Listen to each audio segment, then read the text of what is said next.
Bienvenue à toutes et à tous dans ce podcast intitulé Les Déboussolés. Ce podcast est à destination de celles et ceux qui se posent des questions, qui sont perdus dans leur parcours et qui se sentent déboussolés. Je vous propose des épisodes autour du thème de la réorientation afin de vous donner des pistes de réflexion, des solutions, des outils, des retours d'expérience pour que vous puissiez retrouver votre chemin.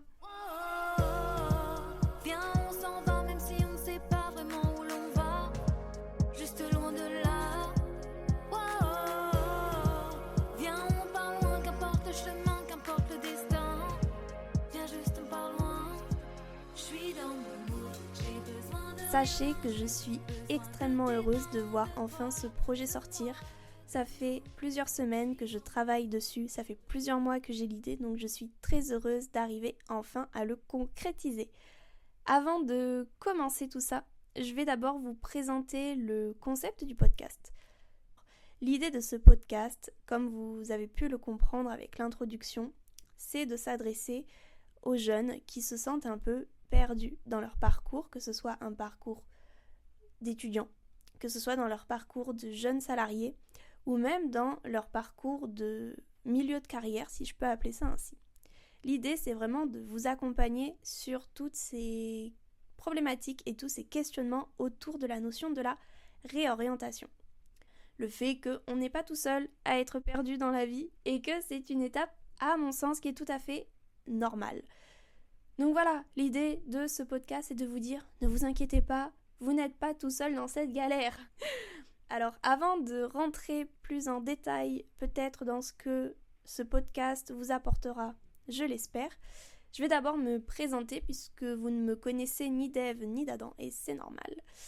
Donc je me présente, je m'appelle Mylène et pour mieux comprendre un petit peu pourquoi aujourd'hui je vous parle et pourquoi je vous parle plus précisément de ce thème-là, je vais revenir un petit peu sur mon parcours qui est bien évidemment un parcours d'une personne réorientée, vous vous en doutez.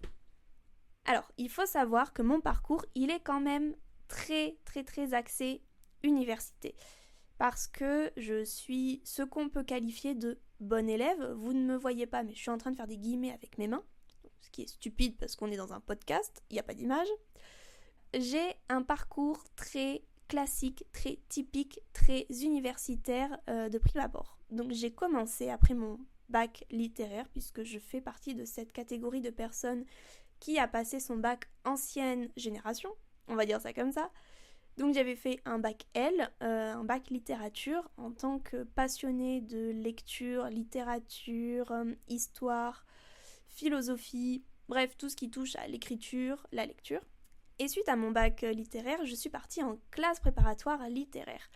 Pour les personnes qui ne connaîtraient pas la classe préparatoire, il s'agit en fait d'une formule comme on peut trouver au lycée, c'est-à-dire exactement les mêmes cours que j'avais en bac littéraire, donc de la philo, du français, des langues vivantes, des langues entre guillemets mortes, donc latin, alors que je détestais ça.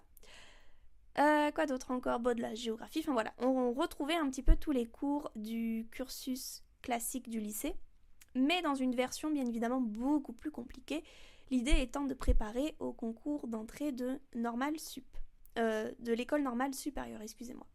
Je vous passe les détails, c'est pas ce qui nous intéresse ici. Après ces 2 ans de classe préparatoire, je suis allée en licence de philosophie puisque mon objectif était de devenir prof de philosophie. Et vous l'entendez, je parle au passé, vous vous doutez bien qu'il y a quelque chose qui s'est passé.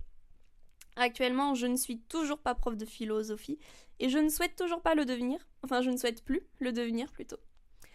Après un master de recherche, j'ai décidé de faire un service civique dans le milieu associatif pour voir ailleurs ce qui pouvait se faire, pour avoir une expérience aussi un peu différente de ce que j'avais pu connaître de mon parcours universitaire. Et suite à ce service civique, je me suis retrouvée en tant que responsable en gestion de projet dans une association.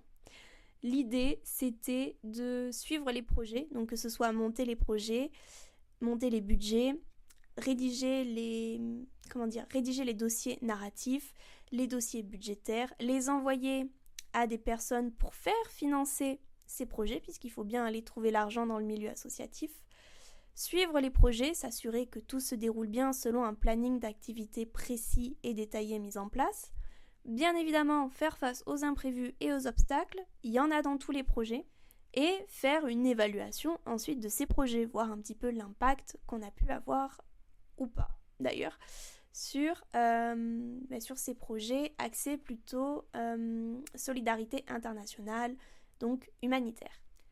Pourquoi je vous dis tout ça ? Tout simplement pour que vous compreniez d'où je parle et pourquoi la question de la réorientation me parle particulièrement. Alors elle me parle personnellement par rapport à mon parcours, mais elle me parle aussi par mes proches, par mes amis qui sont passés par ces mêmes phases que moi.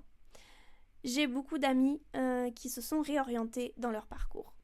Alors bien évidemment, au début, je me suis dit que c'était entre nous parce qu'on cultive l'entre-soi, on cherche des personnes qui nous ressemblent, donc je ne me suis pas questionnée sur le fait que ces personnes aussi se questionnaient. Je ne sais pas si vous me suivez. Mais pour moi, c'était normal qu'elles soient à peu près au même stade que moi, à se questionner sur ce qu'elles allaient faire dans leur vie, pourquoi elles faisaient ce qu'elles faisaient actuellement et les éventuels changements auxquels elles aspiraient. Dans mon parcours, j'ai pu rencontrer et échanger avec d'autres jeunes, puisque dans le milieu associatif, on avait pas mal de bénévoles qui étaient aussi jeunes et notamment quelques volontaires, eux aussi en service civique. Donc le service civique, pour ceux qui ne connaîtraient pas, c'est un dispositif national qui permet d'accomplir une mission d'intérêt général. Je ferme la parenthèse. Donc j'ai pu échanger avec des bénévoles et des volontaires, jeunes, donc entre 18 et 25 ans. Et je me suis rendu compte que même si ces jeunes n'étaient pas dans mon cercle d'amis très proches, ils étaient face aux mêmes problématiques. Et je me suis dit que c'était quand même assez dingue d'avoir autant de personnes finalement d'une même génération qui se posaient les mêmes questions à des échelles différentes, à des moments différents, sur des parcours différents. Mais c'était les mêmes questions et c'était aussi les mêmes peurs, les mêmes a priori. Et face à tout ça, je me suis dit, mais qu'est-ce qu'on nous donne aujourd'hui pour réfléchir à cette question de la réorientation ? Et j'ai l'impression qu'il n'y a pas grand-chose. C'est-à-dire qu'en faisant quelques recherches, il y a bien évidemment des articles sur des personnes, des jeunes qui se sont réorientés, mais rien de concret, si ce n'est quelques exemples par-ci, par-là. D'où la naissance de ce projet. L'idée de ce podcast, c'est vraiment de pouvoir m'adresser à vous, de pouvoir vous procurer des épisodes ressources qui vous permettront de réfléchir à votre parcours, de réfléchir à vos envies, à vos problématiques propres de réorientation, parce qu'il y a une chose dont je suis certaine, c'est qu'aujourd'hui, nous serons toutes et tous confrontés à un moment donné dans notre vie, dans notre parcours professionnel et professionnel, à cette question de la réorientation. L'idée donc de ce podcast, encore une fois, c'est de pouvoir vous accompagner dans tous ces questionnements.